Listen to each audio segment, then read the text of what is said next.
Social मीडियावर तुमच्या लहान मुलांचे फोटोज अजिबात शेअर करू नका। मी एक्स्ट्रीम बोलत आहे असं वाटत असेल तर फक्त हे 4 कारण ऐका। नंबर 1, तुम्ही पोस्ट केलेला फोटो उद्या तुमच्या मुलांचा डिजिटल क्लोन बनू शकतो। एआय तुमच्या मुलांच्या फोटोवरून त्याचा फेक फोटो, फेक व्हिडिओज किंवा फेक आवाज सुद्धा बनवू शकते।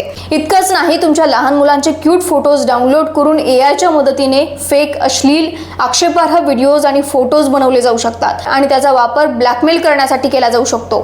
Number 2, digital kidnapping. असे अनेक लोक आहेत जे दुसऱ्यांच्या मुलांचे फोटोज डाउनलोड करून स्वतःच्या मुलाचे म्हणून सांगतात आणि याचा वापर फसवणूक करण्यासाठी केला जाऊ शकतो। नंबर 3, इंटरनेटवर फोटोज टाकणे म्हणजे परमनंट डिजिटल फुटप्रिंट तयार करणे। अनेक पॅरेंट्स मुलाचे नाव, शाळा, बर्थडे, त्याचे रुटीन, त्याच्या आवडीनिवडी, त्याचे लाजिरवाणे क्षण सुद्धा सोशल मीडियावर टाकतात। उद्या ते मूल मोठं झाल्यानंतर त्याला हे सगळं इंटरनेटवर असावं असं वाटेलच असं नाही। आणि number 4, social media platform, data कंपन्या आणि एआय सिस्टम दररोज अब्जावधी फोटो स्कॅन करतात। त्याचा वापर एआयला ट्रेन करण्यासाठी, डेटाबेस क्रिएट करण्यासाठी आणि सर्व्हिलन्स सिस्टम क्रिएट करण्यासाठी केला जाऊ शकतो। का तुम्ही म्हणाल हाच धोका मोठ्या व्यक्तींसाठी सुद्धा आहे?